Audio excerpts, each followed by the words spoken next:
সম্মানিত উপস্থিতি, শিরক অনেক ভয়াবহ অপরাধ।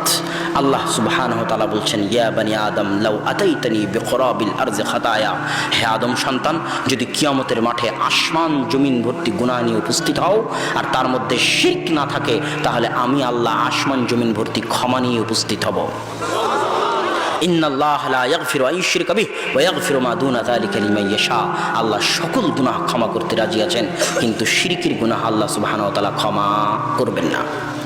আর আমাদের দেশের মুসলমানদের অবস্থা কত নিম্ন পর্যায়ের, যে জওহরলাল নেহেরু কংগ্রেসের নেতা, ভারত স্বাধীনতা আন্দোলনের নেতা, ইন্দিরা গান্ধীর পিতা জওহরলাল নেহেরু বলতেছে, যখন আজাদি স্বাধীনতা আন্দোলনের সময় মুসলমানেরা বলতেছে আমাদের আলাদা দেশ চাই পাকিস্তান, তখন জওহরলাল নেহেরু বলতেছে তোমার আলাদা দেশ দিয়ে কি করবা, আমি তো ভারতের হিন্দু মুসলমানের মধ্যে কোনো পার্থক্য দেখি না।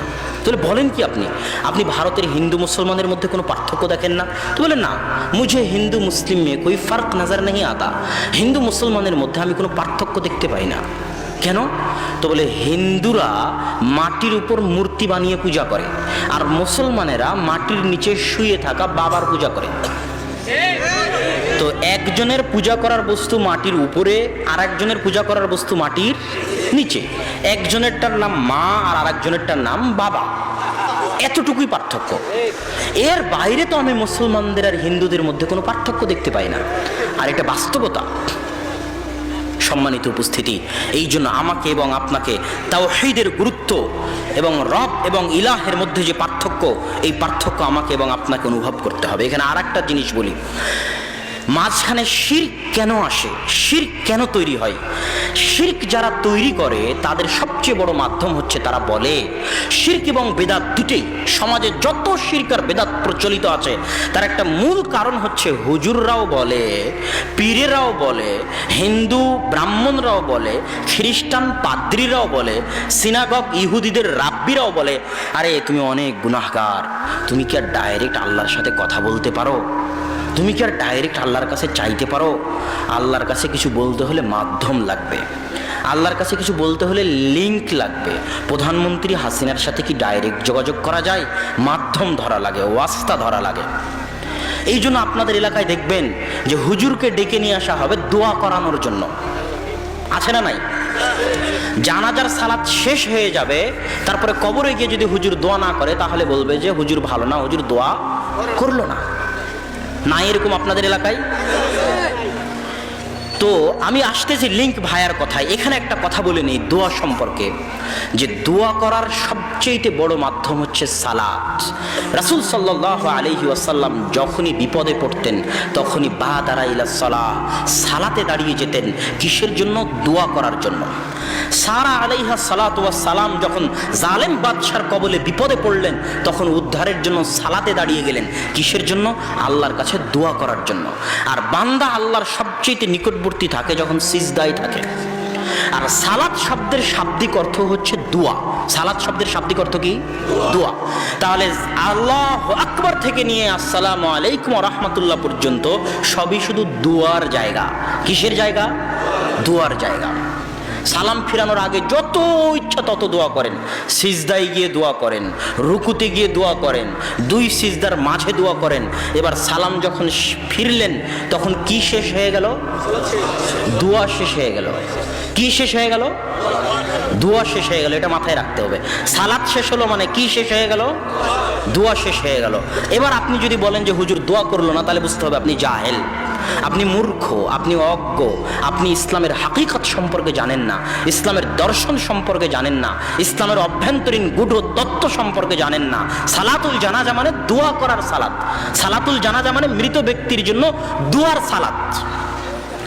ওই সালাতুল জানাজায় আল্লাহু আকবার তাকবীর দিয়ে সূরা ফাতিহা, দ্বিতীয় তাকবীর দিয়ে দরুদ শরীফ, তৃতীয় তাকবীর দিয়ে যে দোয়া আল্লাহ এবং আল্লাহর রাসূল শিখিয়ে দিয়েছে, আল্লাহুম্মা গফির লাহু ওয়ারহামহু ওয়াফু আনহু, আল্লাহুম্মা গফির লিহাইয়িনা ওয়া মাইয়িতিনা ওয়া শাহিদিনা ওয়া গায়বিনা।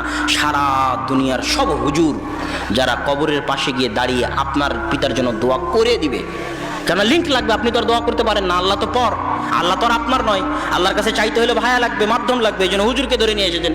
তো সারা পৃথিবীর সব হুজুর মিলে যত দোয়া করবে, আল্লাহর রাসূল এই দুটো দোয়াই যা শিখিয়ে দিয়েছে তার সরিষা সমপরিমাণও দোয়া করতে পারবে না। এই জানাজার সালাত দেওয়াই হয়েছে দোয়ার জন্য। জানাজার সালাতে আসসালামু আলাইকুম বলা হলো মানে কি শেষ হয়ে গেল? দোয়া শেষ হয়ে গেল। যত হাদিসের গ্রন্থ আছে, সুনানে আবু দাউদ, নাসাই, তিরমিজি, বুখারী, সালাম ফিরানোর পরে কি পড়তে হবে খুলে দেখেন। সালাম ফিরানোর পরে হচ্ছে জিকির, আজকার, তাসবিহ, তাহলিল, আল্লাহু আকবার, সুবহানাল্লাহ, আলহামদুলিল্লাহ, লা ইলাহা ইল্লাল্লাহ, নাস, ফালাক, ইখলাস, আয়াতুল কুরসি, জিকির, আজকার, তাসবিহ, তাহলিল হচ্ছে সালাম ফিরানোর পরে। আর সালামের আগ পর্যন্ত কি? দোয়া। তো সম্মানিত উপস্থিতি, যত শিরক এবং বেদাত সমাজে আছে তার একটা বড় মাধ্যম হচ্ছে যে আপনি নাকি ডাইরেক্ট আল্লাহর কাছে চাইতে পারবেন না। এই যত লিঙ্ক এবং ভায়া আছে এগুলোকে লাথি দিয়ে ভেঙে দিতে হবে। হুজুরের যেমন আল্লাহ, আপনারও তেমন আল্লাহ। আপনি ডাইরেক্ট আল্লাহ সুবহানাহু ওয়া তাআলার কাছে চাইবেন। ইসলামের সবচেয়ে বড় দর্শন, সবচেয়ে বড় শর্ত, সবচেয়ে বড় বৈশিষ্ট্য হচ্ছে বান্দা এবং আল্লাহর মাঝে কথা বলতে কোনো মাধ্যম লাগে না। আপনি গুনাহ করেছেন, দরজা বন্ধ করে দিয়ে আপনি আল্লাহর কাছে দোয়া করেন। আপনার পিতা মারা গেছে, আপনি আল্লাহর কাছে দোয়া করেন। অন্য কাউকে দোয়া করার জন্য ভাড়া করতে হবে। ইসলাম ভাড়াটে ধর্ম নয়, ইসলাম ভাড়া দিয়ে চলে না। তো যত শিরক বিদআত সমাজে প্রচলিত আছে, সব শিরক বিদআতের ভিত্তি হচ্ছে আপনি মনে করেন আল্লাহর কাছে কিছু চাইতে হলে মাধ্যম লাগবে। জি না, আপনার আল্লাহ, আপনি চাইতে শিখেন। আল্লাহ সুবহানাহু ওয়া তাআলা চাওয়াকে পছন্দ করে। আল্লাহ সুবহানাহু ওয়া তাআলার নিকটে আপনি যদি না চান তাহলে আল্লাহ রাগ করে। এটা হচ্ছে আল্লাহর দয়া। আল্লাহ হচ্ছেন আর রহমানির রহিম, পরম দয়ালু। রহমানের দয়া এমন দয়া, রহমানের দয়া এমন দয়া, রহমানের দয়া এমন দয়া যে তার নিকটে না চাইলে তিনি রাগ করেন। আর মানুষের দরবারে চাইতে যান, আজকে দিবে, কালকে দিবে, তারপরের দিন আপনাকে তাড়িয়ে দিবে, খারাপ ব্যবহার করবে। না হয় তারপরের দিন চাইতে গেলে খারাপ ব্যবহার করবে, না হয় তারপরের দিন চাইতে গেলে খারাপ ব্যবহার করবে। এটা মানুষের দয়া। আর আল্লাহ সুবহানাহু ওয়া তাআলার দয়া হচ্ছে তার নিকটে না চাইলে তিনি রাগ করেন। এই জন্য রাসূল সাল্লাল্লাহু আলাইহি ওয়াসাল্লাম বলেছেন যে তোমাদের কারো যদি পায়ের জুতার ফিতা হারিয়ে যায়, শিফআনা আলাইহি, তাহলে এই পায়ের জুতার ফিতাও যেন কার কাছে চাই? আল্লাহ সুবহানাহু ওয়া তাআলার কাছে চাই। ফকিরের মতো হাত উঠিয়ে আল্লাহর কাছে ভিক্ষা করবেন। ফকিরি অনুভূতি ভেতরে থাকতে হবে। যেমন ফকির আপনার নিকটে এসে হাত পেতে ভিক্ষা করে, ওইভাবে আপনি আল্লাহর দরবারে হাত পেতে ভিক্ষা করবেন ফকিরের মতো। আল্লাহ সুবহানাহু ওয়া তাআলা দিবে না মানে? অবশ্যই দিবে। আল্লাহ সুবহানাহু ওয়া তাআলা দেওয়ার জন্য বসে আছে। আপনার চাওয়ায় ত্রুটি আছে, আপনি চাইতে জানেন না, আপনি চাওয়া শিখেননি। আর দোয়া ও মুখুল ইবাদাহ, দোয়া করা হচ্ছে ইবাদতের সার নির্যাস। দোয়া করা আপনাকে শিখতে হবে, দোয়া করা শিখেন। যত শিরক এবং বেদাত সমাজে আছে সবই লিঙ্ক এবং ভায়াগুলোর মাধ্যমে টিকে আছে। সম্মানিত উপস্থিতি, এখানে আরো একটি কথা বলে নিই, সেটা হচ্ছে এই লিঙ্ক এবং ভায়ার রদে একটা হাদিস আপনাদের সামনে পেশ করি, যেটা আপনাদের জানা থাকতে পারে। কঠিন কিয়ামতের মাঠে যখন আল্লাহ সুবহানাহু ওয়া তাআলা বিচার শুরু করবেন না, কঠিন কিয়ামতের মাঠে যখন আল্লাহ সুবহানাহু ওয়া তাআলা বিচার শুরু করবেন না, তখন মুমিনেরা পাগল হয়ে যাবে বিচার শুরু করানোর জন্য, অস্থির হয়ে যাবে। তখন তারা আদম আলাইহিস সালাতু ওয়াস সালামের নিকটে গিয়ে বলবে, আন্নাল্লাহা খালাকাকা বিয়াদি, আল্লাহ আপনাকে নিজে হাতে সৃষ্টি করেছে, আপনি একটু আল্লাহকে বলেন না। তখন আদম আলাইহিস সালাম বলবেন যে আজকে আমার প্রতিপালক আমার উপর এত রাগান্বিত, লাম ইয়াগযাব, এত রাগান্বিত আগেও কোনোদিন হননি, পরেও কোনোদিন হননি। আমি আল্লাহর সামনে গিয়ে কথা বলতে পারবো না। আল্লাহ সুবহানাহু ওয়া তাআলার গায়রাত আছে, আত্মমর্যাদা আছে।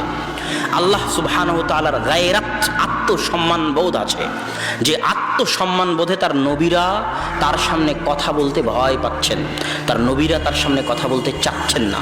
মুসা আলাইহিস সালাম কথা বলবেন না, ঈসা আলাইহিস সালাম কথা বলবেন না, নূহ আলাইহিস সালাম কথা বলবেন না। এবার মুহাম্মদ সাল্লাল্লাহু আলাইহি ওয়াসাল্লাম যখন কথা বলতে যাবেন, তখন তিনি কথা বলতে গিয়ে কি সরাসরি কথা শুরু করবেন?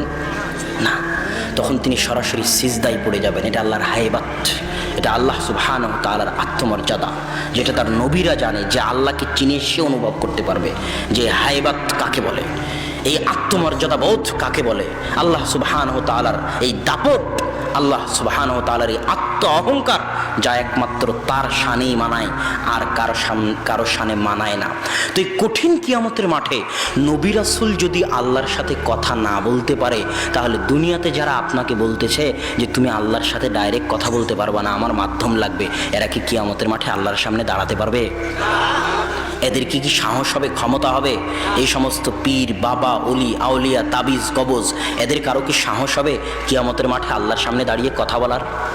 অসম্ভব। সুতরাং এগুলো হচ্ছে সব মিথ্যা, ভুয়া। আল্লাহ সুবহানাহু ওয়া তাআলার নিকটে আপনি চাইবেন ডাইরেক্ট এবং সরাসরি। আল্লাহ সুবহানাহু ওয়া তাআলা আপনাকে দেওয়ার জন্য বসে আছেন, তিনি দিবেন। সম্মানিত উপস্থিতি,